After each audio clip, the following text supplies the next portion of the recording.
Back in the 1990s, video games were all about one thing: mascots. Every gaming company had to have one to sell their system. It was a necessity. How else could you build your brand without a cute or flashy character? Plumbers, hedgehogs, geckos, and even bandicoots? Honestly, how many of you know what a bandicoot is? Who cares? Because when we see that orange marsupial spinning around our TVs, we know who it is. That's Crash Bandicoot. Crash of the video game series of the same name's whole purpose is to maneuver around platforms and other gimmicks to stop an evil scientist from world domination. But he's no everyman plumber or supersonic hedgehog, so how did this animated animal become such a phenomenon? With Crash being oddly relevant in 2017 from his 1996 debut, we're going to take a look at some of the game's commercials to see what made a Bandicoot a household name. Let's go back to the ads.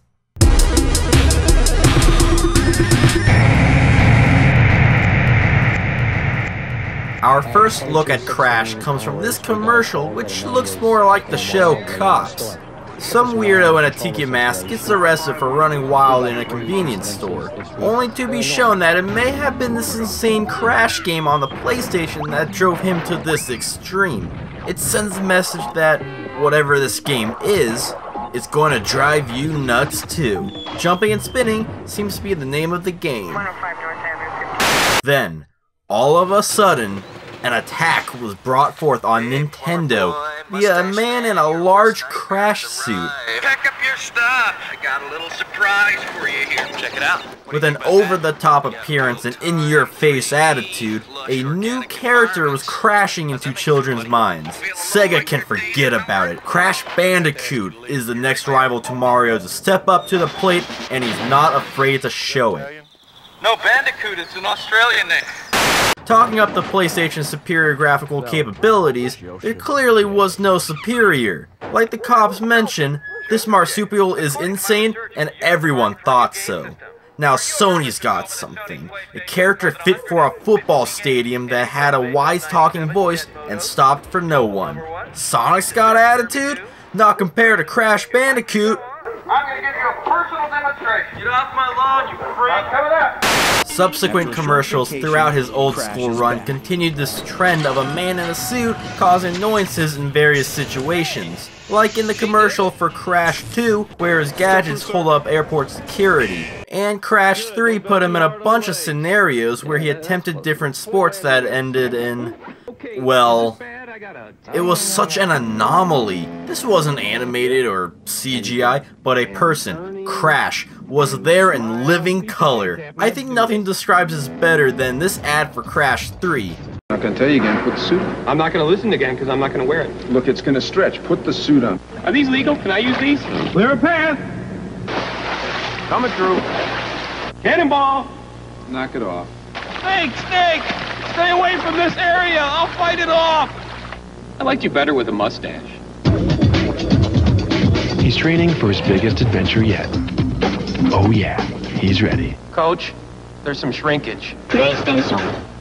And these ads did not stop. Even Crash Tag Team Racing had this, now gaming icon, doing what he does best. Being wacky, cartoonishly chaotic, fitting his tornado-like persona. You really didn't see ads like this at the time, besides something like Super Smash Brothers, but this had character pizzazz. One name, one face, and the whole world knew: Crash Bandicoot. Booyah, Grandma! Booyah! And yes, the weirdness even extended to Japan, but with a slight twist. Crash Bandicoot! Crash Bandicoot! Crash Bandicoot! Crash Bandicoot! Crash Bandicoot! That's right, Crash had his own song and dance that is unforgettable. Try to forget it, I dare you. I'm sure in Japan no one did because all the ads had this Crash Bandicoot tune. And like the US ads, he still included a full suit minus the head sticking out of the mouth. But don't be fooled, as Crash is just as odd as he was in the States. And maybe even weirder as seen in his commercial for Crash 2, where he visits a doctor. It seems like a normal checkup, but when the inspection gets a little close, this nurse's life changes. Seeing that giant 9-foot dong drives her insane. She can barely take it. Just the thought of it, the smell of it, the taste of it. Then, the kids warn the doctor that this thing, this monster, got loose, so he takes them as far as he can, with the looming tune of the Bandicoot over them, into this dark pipe, hiding for safety. Crash 2? Whoa. Intense. So what was it that helped out in making Crash Bandicoot such a memorable character? Well, in all of the commercials, 3 things were certain. Crash was big. I am not comfortable with this. Crash was loud. Hey, plumber boy, mustache man, your worst nightmare has arrived. And he wasn't afraid to stick out of the crowd. Oh yeah, he's ready.